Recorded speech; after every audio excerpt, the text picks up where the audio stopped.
Hello, Dr. Marquez. Best and I were given the assignment for company number 6, MTS Systems Corporation, for our engineering economics class.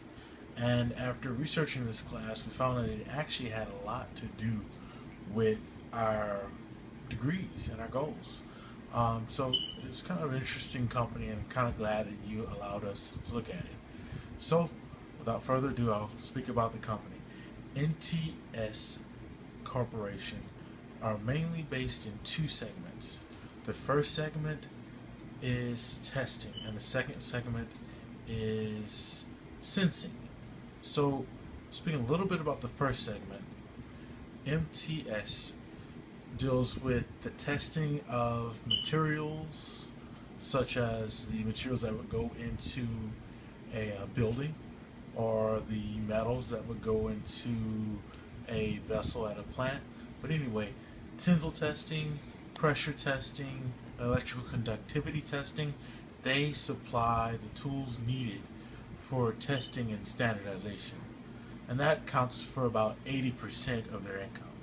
The other 20% is given from their sensing, and their sensing segment basically would have to do with sensing carbon emissions or sensing pressure.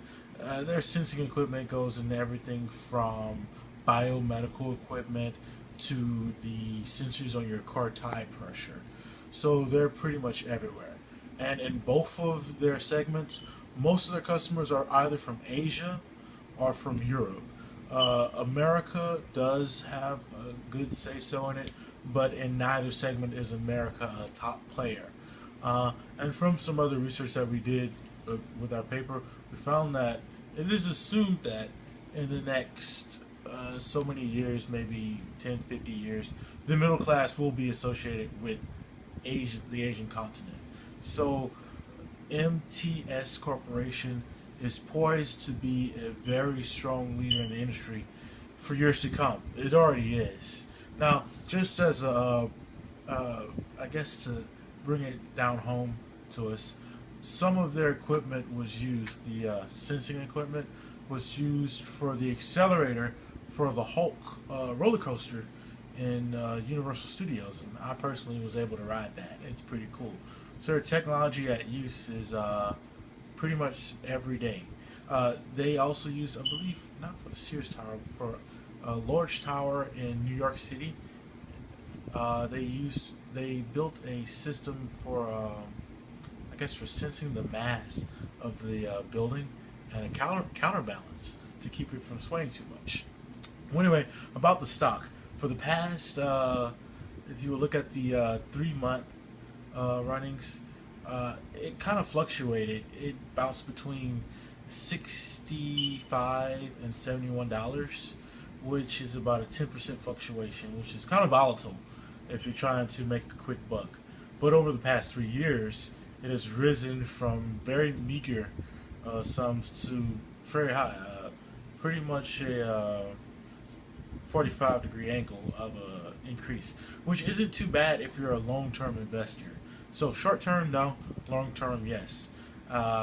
They've increased steadily their earnings every year, even in a weak economy, and that's due to them being an international company. Their products being needed all around the world, and for the most part, they're in a mature market. All the countries that they sell in are very mature countries. Now, there's a few countries that they deal with in Asia, which are kind of like intermediate, but none of them can be considered mature. So furthermore, a little background about this company. You could say that, yeah, they would deal in military supplies too, and they do have contracts with the American government. Well, one thing where they messed up at was one time they tried to ship some nuclear testing equipment to India, and they tried to fudge the books with the American, I guess, import export guys, whoever you want to call them, and they got hit with a $400,000 fine. And this was rather recently, in 2013, if I'm not mistaken. However, they were forgiven by the American government because, well, basically they're necessary.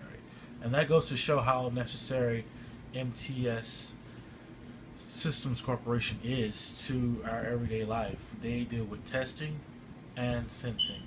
And I would say, like, even for our measurements lab, which is a different class but connected to engineering economics in a roundabout way, we use testing to test our materials. Well, where did all that testing equipment come from? Maybe not MTS, but it came from the industry that MTS is a leader in. So we need MTS. They are a company that will be around for the next 100, 200 years, as long as there is standardization in engineering, as long as we need to sense things.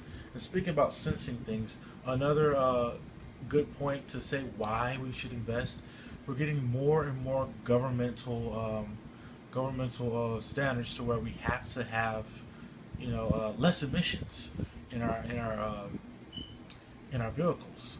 And well, the more standardization we get, and the more it gets crunch on us, we have to have better sensors. And so MTS will be making more and more money. And finally, about the employment idea of it.